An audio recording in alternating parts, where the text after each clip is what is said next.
When there is a matter of relationship between parties, I'm saying about business relationship or uh, other than family relationship.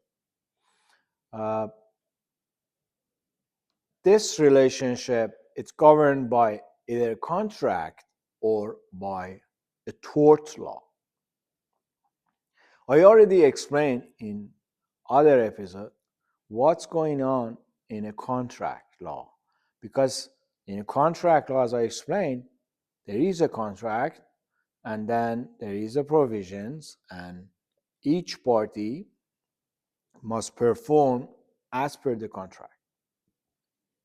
But here in a tort, it's a different scenario. There is no contract, or at least there is no valid contract, or maybe there is a contract but you are going beyond the contract. Tort, it's basically is a civil liability.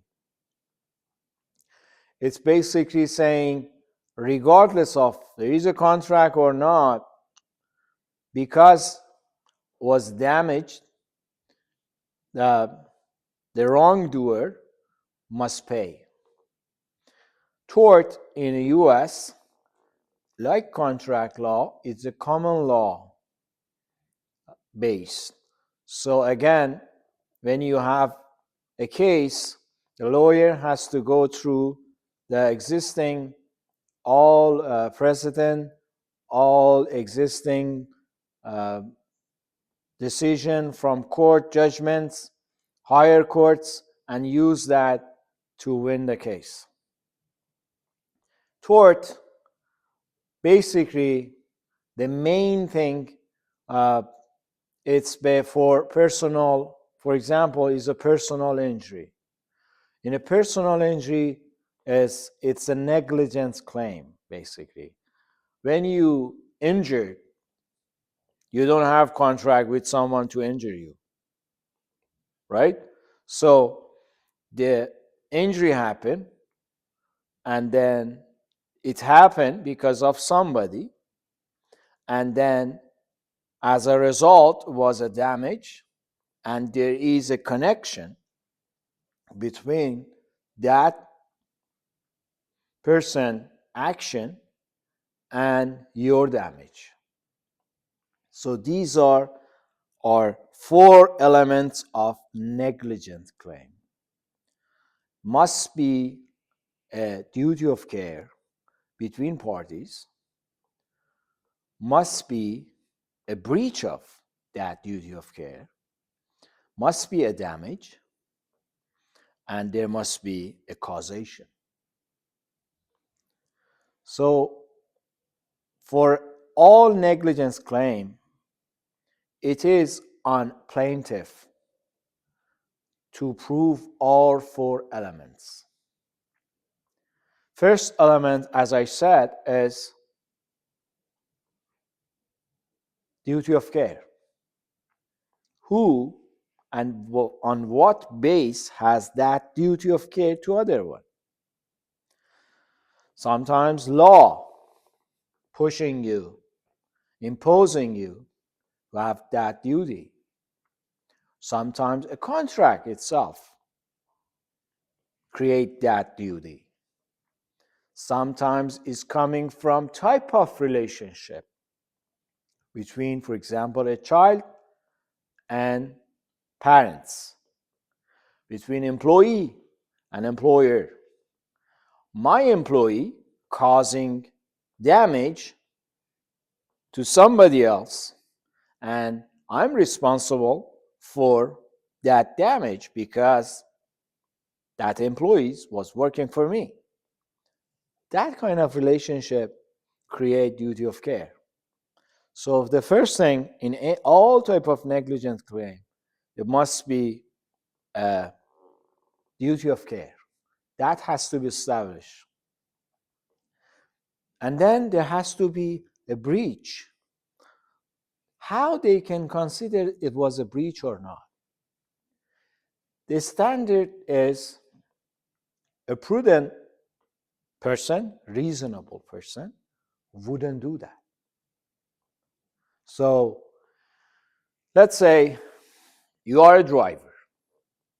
A reasonable, prudent driver wouldn't go that much fast in a school zoning area. Or a reasonable, prudent driver wouldn't drive under impaction or under influence of drug or drinking issue. So those are the things. So the breach has a standard. Each person, based on the type of the duty of care imposing on him, there is a standard. Then you need to establish there was a breach because it doesn't meet that standard. Again, how you can prove that? You should find all case law and all the things. It's already decided by judges, and then you can use it against and in your favor here in this case. And one of the most important part is there must be a damage. There must be something, and that damage, it has to be, it usually can be economic and also can be non-economic. But again, there are different criteria for each of these. The damage has to be foreseeable. It has to be something you expected, and you need to prove that. Beside this, there must be a causation. Means a wrongdoer did something or didn't do something and then caused this damage to me, the plaintiff. So for that part specifically, the causation has two tests. One is actual causation, which is with saying it was you, there was nothing. It's called but-for case. But-for, it's like it couldn't happen without you. It just happened because of you. That's actual causation. So you need to establish that part as a plaintiff. And then again, the other side, you need to establish a proximate causation. Proximate causation is, it's a very chain of causation. For example, you know what happened to me? After you hit me on a street, I couldn't work. And then when I go home, I lost my home because I couldn't pay. And then other things happen. Or even, for example, because I had to carry something, I couldn't walk properly. Then the ground was slippery, and then I fell. These are our proximate causation because something happened. Because of that thing happened, some other things in a chain of issues happen to you. So you can ask for all these damages. That's why when there is a negligence claim, you can go beyond what actual damage you had as of today, and you can ask for more. So that's the criteria for negligence claim. Negligence is the main criteria in torts law. Besides negligence, there are other things like, for example, a strict liability for defective product. You bought something, it didn't work, it failed, it damaged you. That they call strict liability. Means you don't need to prove there was a negligence or anything. It happened, this happened to me because of this product. For example, I bought something from Costco, and then I was using that tool, and then suddenly something happened, and that tool caused me injured. That's the only thing you need to prove. So that's another type of torts law. You don't need to have a contract. Even you get this product, for example, I'm buying a phone, and his phone is mine. But then I go to home, maybe my kid using the phone too. Or my guest also coming and using the phone too. So all these users has a standing for the defected product. That's why it's the expanded part of thing. That's why usually there is a class action for this kind of issue, because if the product has defected, the defection can be based on manufactured defection. It can be based on lack of giving warning, and based on the design, and based on many other things. But usually defect product liability in tort, it's usually it goes under class action. Many people suffer from the same product, so they are all together, they claiming against the manufacturer. So again, that can be one of another area of the tort. Besides this, there are intentional tort. And intentional tort, sometimes maybe you don't understand, maybe it doesn't cross you about this, but let's say there is an assault criminal case under process. There is a tort law.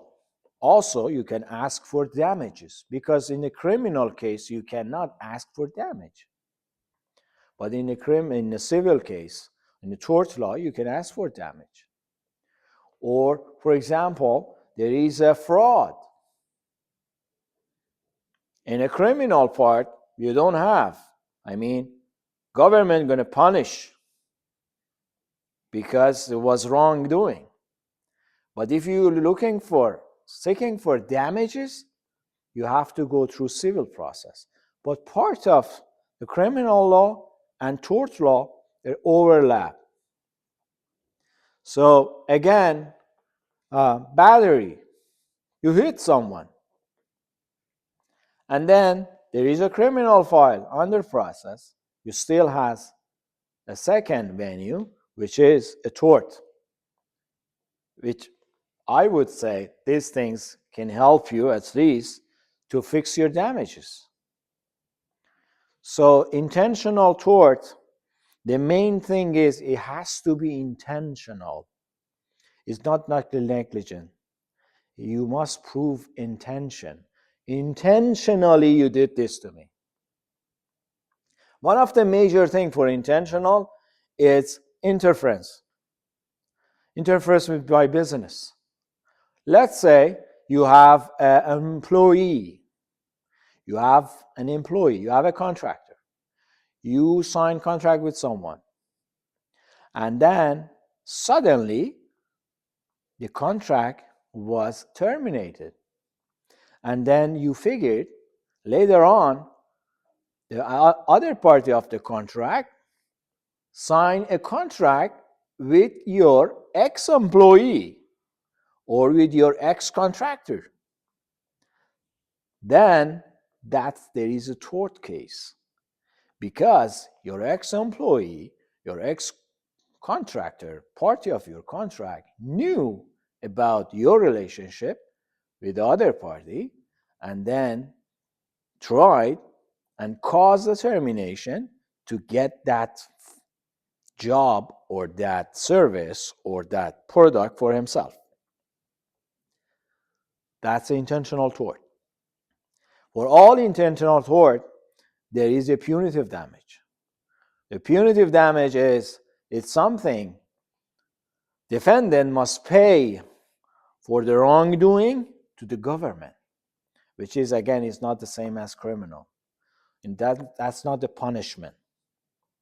You're paying to the government as a fine kind type of thing to somehow government punish you, don't do it again.